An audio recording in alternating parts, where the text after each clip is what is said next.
नमस्कार मित्रों, आप सभी का फिर से एक बार हार्दिक स्वागत है सत्य धर्म ज्ञान यूट्यूब चैनल पर। मित्रों, पति पत्नी के बीच विवाह एक ऐसा बंधन होता है जिसे पति पत्नी साथ मिलकर पूरे जीवन भर चलाते हैं। लेकिन जीवन में कभी कभार ऐसा समय भी आ जाता है जब पति किसी पराई स्त्री के लिए अपने धर्म पत्नी को छोड़ देता है या उसे छोड़ने के लिए तैयार हो जाता है।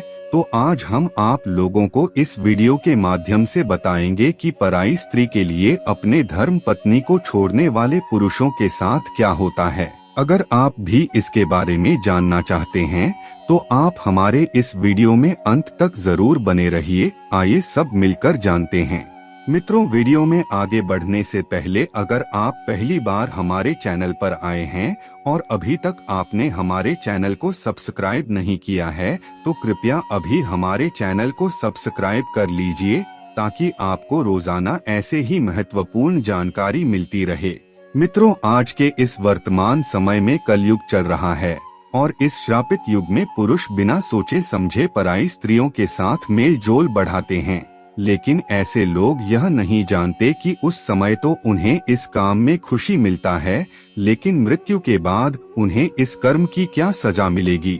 गरुड़ पुराण में बताया गया है कि जो पुरुष मर्यादा की रेखा पार करके पराई स्त्रियों के साथ किसी भी प्रकार का कोई मेल जोल बढ़ाता है तो उसके लिए मृत्यु के देवता यमराज ने बड़ा ही कठोर दंड निर्धारित किया है।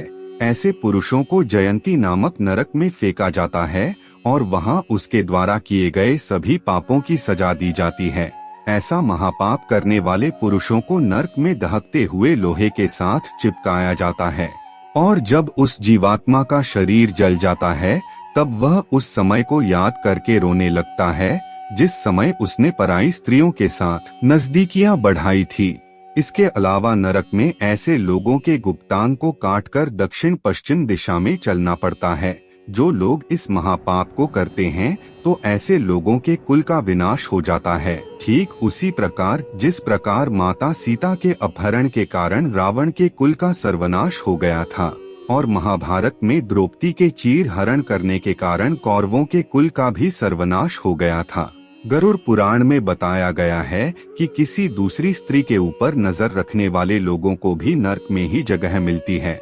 ऐसे लोगों को यमलोक में गर्म लोहे के खंभों से बांधकर पीटा जाता है जिससे मृत आत्मा को अत्यधिक कष्टों का सामना करना पड़ता है और ऐसे पुरुषों का अगला जन्म स्त्री योनि में होता है। इसके अलावा जो पुरुष अपने गोत्र के स्त्री के साथ नजदीकियां बढ़ाता है तो उसे लकड़बग्घा और शाही के रूप में अगला जन्म लेना पड़ता है। कुंवारी और अल्पायु कन्याओं के साथ संबंध बनाने वाले लोगों को नरक की घोर यातनाएं भोगनी पड़ती है और उन्हें अंत में अजगर योनि में जन्म लेना पड़ता है। गरुड़ पुराण के अनुसार जो व्यक्ति काम भावना में आकर अपने गुरु के पत्नी का मान भंग करता है तो ऐसे व्यक्ति को सालों तक नरक की यातना भोगने के बाद गिरगिट की योनि में जन्म लेना पड़ता है। जो व्यक्ति मित्र के साथ धोखा करके उसके पत्नी के साथ नजदीकियां बनाता है तो ऐसे पुरुष को गधे की योनि में जन्म लेना पड़ता है। मनुस्मृति की माने तो पुरुषों को संयम से काम लेना चाहिए और पराई स्त्रियों के साथ हमेशा दूरी बनाकर ही रहना चाहिए।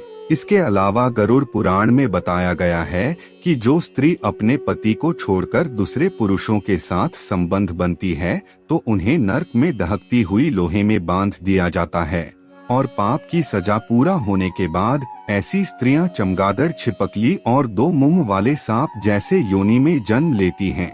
मित्रों, ये तो सजा की बात हो गई।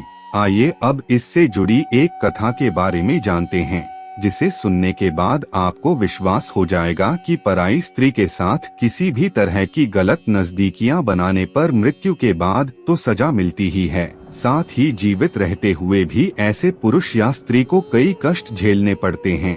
पौराणिक कथा के अनुसार एक नगर में एक सेठ रहता था। उसके यहाँ एक काम करने वाली महिला प्रतिदिन सुबह समय पर उसके घर आती थी और काम पूरा करके चली जाती थी। महिला काफी ज्यादा सुंदर थी और महिला की सुंदरता देखकर सेठ के मन में उसके साथ अवैध नजदीकियां बनाने का विचार आने लगा। फिर एक दिन उस सेठ ने काम वाली महिला को पैसों का लालच देकर उसके साथ अवैध संबंध बनाने को कहा और काम वाली भी इसके लिए राजी हो गई। फिर दोनों में प्रेम हो गया और वह औरत अपना ज्यादा से ज्यादा समय उसी सेठ के साथ बिताने लगी।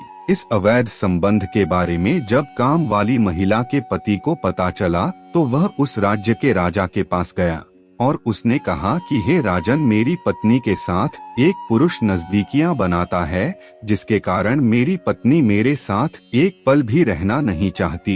यह सुनकर राजा ने तुरंत उसकी पत्नी और सेठ को अपने दरबार में हाजिर होने को कहा। कुछ समय के बाद जब वह दरबार में हाजिर हुए तो उनसे राजा ने पूछा कि क्या तुम दोनों के बीच अवैध संबंध हैं? तो इस बात को दोनों ने स्वीकार कर लिया। इसके बाद राजा ने दोनों की आंखें फोड़ दी और दोनों को ही अपने राज्य से बाहर निकालने का आदेश दे दिया। इसीलिए कहा जाता है कि आज के युवाओं को अपने धर्म ग्रंथों का अध्ययन जरूर करना चाहिए ताकि उन्हें लोक और परलोक के बारे में पता चल सके और वह एक सुखी जीवन जी सकें। तो मित्रों, आज आपने इस वीडियो के माध्यम से जाना कि दूसरी स्त्री के लिए अपने धर्म पत्नी को छोड़ने वाले पुरुषों के साथ क्या होता है।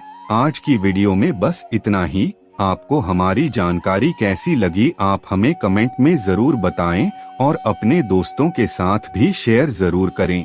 फिर मिलते हैं किसी नए जानकारी के साथ, तब तक के लिए धन्यवाद।